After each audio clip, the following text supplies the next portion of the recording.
Hey there guys, Conceptual Concept 6.9 here in the beautiful Pacific Northwest, and today I thought it would be a good idea to have a conversation with you guys about choosing an AK or really any specialty rifle, especially with specialty ammo or specialty magazines or both, versus an AR-15 for your shit hit the fan, preparedness, defensive rifle.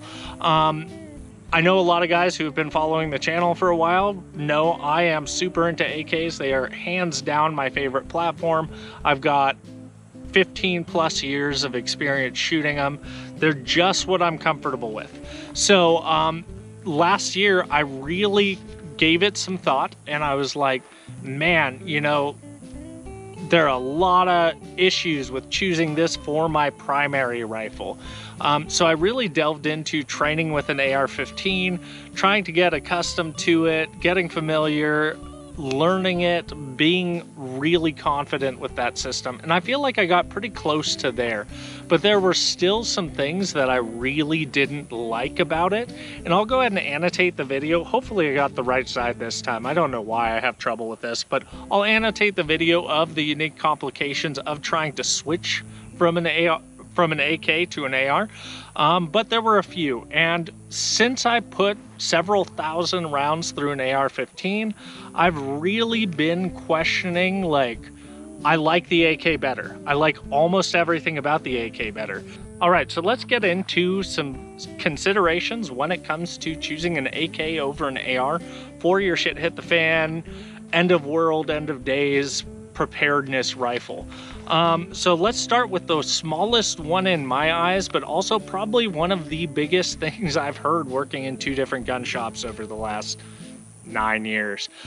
So one of the reasons I've heard is it is the weapon of our enemy. So this is a double-edged sword, and I've heard it presented both ways from multiple people, and I've heard it from dozens. One, everyone's like, you'll be able to scavenge ammo. Yes and no.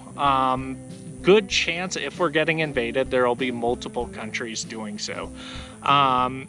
Again, very unlikely. That's why this is probably the smallest reason on my list or consideration you might want to have.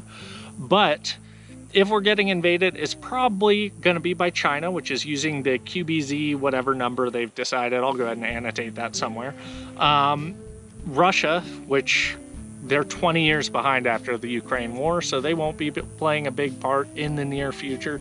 And they're primarily using 5.45 AKs. So the 7.62x39 might be null and void. You're not going to be able to scavenge ammo off of them. Lastly, North Korea. I don't think North Korea is a serious force to be contended with, but that being said, never say never on any of this stuff, right guys? So, North Korea is using heavily 5.45 AKs and a little 7.62x39, but again, I don't think you're going to be finding a lot of this ammo if a foreign country invades. If for some reason pigs fly and we have to deal with that, right? So I don't think that this is really going to be a scavengeable round. Maybe the 5.45 a little bit more if you have a 74. Moving on to the other edge of that sword is what I hear from a lot of people is this is the weapon of our enemy. If we see an outline of an AK, good chance you might have some friendly fire directed towards you, which is definitely a consideration there in terms of that, because good chance it's going to be a coalition force. Maybe not. I'm just full of shit. But if there's a coalition force and they're using AKs, it's going to be a pretty obvious sign. Now, depending on what you're doing, might not be a big deal. But I also think that in terms of all the other scenarios, AKs are the second most popular rifle in America. So people aren't just going to see AK and think bad guy. So I don't think that's as relevant for literally any other situation but for an invasion. So let's hit with a pro in terms of your shit hit the fan preparedness for choosing an AK. These guys require little to no maintenance. They are incredibly rugged. They run dry. Parts breakage is incredibly rare. It does happen, but it's also, again, incredibly rare. So these things are definitely going to suit you better if you're going to neglect your rifle in shit hit the fan scenario. So huge benefit there. Also, depending on where you're at, brush deflection's a thing, a little heavier hitting. Again, other side of that coin is 5.56, a little more accurate rifle like an AR-15. If you're in a more desert environment or somewhere where you might have to be taking longer shots. So just things to consider there. So next up is going to be parts commonality. So should something break, AKs are fairly common, but there are multiple different types. So you have to be able to find the right parts to replace your parts. Like if a bolt breaks or if an extractor breaks, it's probably a good idea, if this is your end of day gun, to invest in quite a few spare parts. Firing pins and extractors and maybe a spare bolt would probably be my big three. Maybe an extra recoil spring, because after 15,000 rounds, they start to get a little sluggish. But past that, this guy's gonna serve you really well. Don't really have to worry about parts breakage that much, not as much as an AR-15 for sure. Now, talking about other rifles like the CZ Bren or AR-10s or any other firearm, same thing. You're gonna wanna have a decent amount of high wear parts to restore your rifle, get it back to functioning condition if it's your end of day gun, right? So this isn't just unique to the AK. So lastly, my biggest reason for running an AR-15 over this, choosing an AR-15 over this, is ammo and magazine compatibility. Now, the AR-15 is hands down the most prolific rifle in the United States. I would be willing to bet there's 20 to 30 AR-15s per one AK, and way more magazines than that. I would say 50 to 100 AR magazines to one AK magazine. So that scavenging pickup, how relevant is it gonna be? I don't really think that should be your plan regardless. If you have an AR or you have an AK, I think you should probably have enough for whatever you feel you might need to do with it. Because there's always the chance you won't have the opportunity. Let's say you have to break contact for some reason or anything like that, and you only had 300, you only had your loadout of ammunition, maybe a loadout and a half. Breaking contact, good chance you're gonna burn through quite a few of those magazines. When you get home, how much will you have left? And so, big consideration there. I think regardless, you should be your own logistical support as a civilian here. But AKs have a major downside in terms of ammo availability and magazine availability if for some reason you decide to scavenge. Next big thing is you should probably be prioritizing tactical reloads over emergency reloads. I know the emergency reloads are super sexy, and trench grenade, I know you call it reload with or without retention, but layman's terms for us monkey brains, tactical reload is what we've heard forever. So magazines are like gold.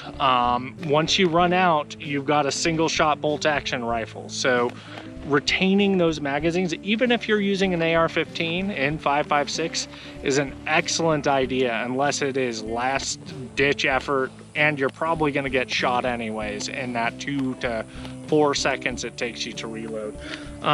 But magazines are like gold, so definitely want to keep them. It's even more important with an AK than an AR. I'm not a big fan of the idea that you're going to scavenge all your magazines when everything goes south, but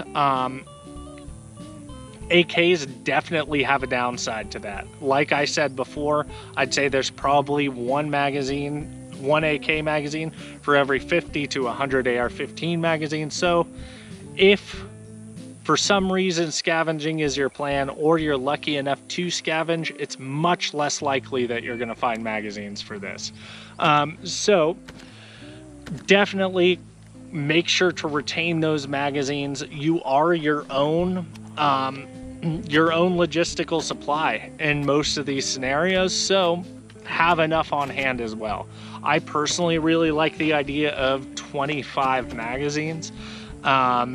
Really not going to carry that many, but if for some reason I do end up losing a few, I've got quite a few more. Past that, ammunition.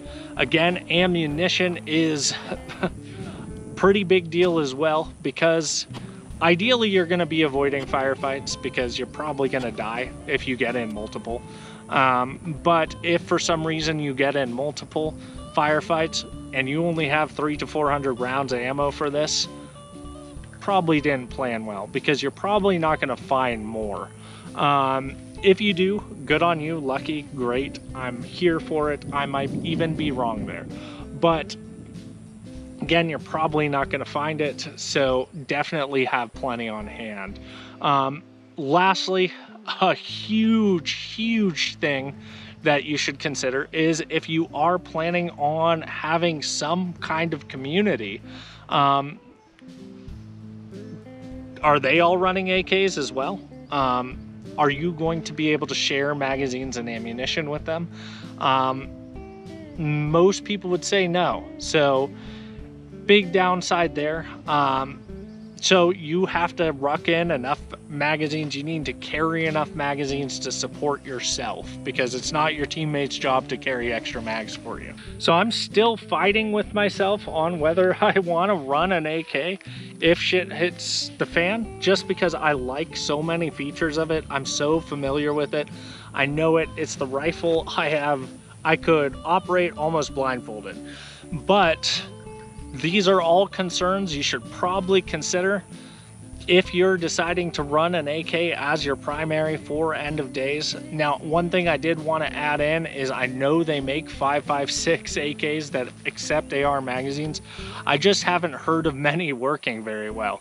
So again, that proprietary 5.56 AK magazine, probably stock up on and make sure you retain them. Past that, I really don't have anything else for you. Just remember, go outside, touch grass, and eat ass, all right, guys?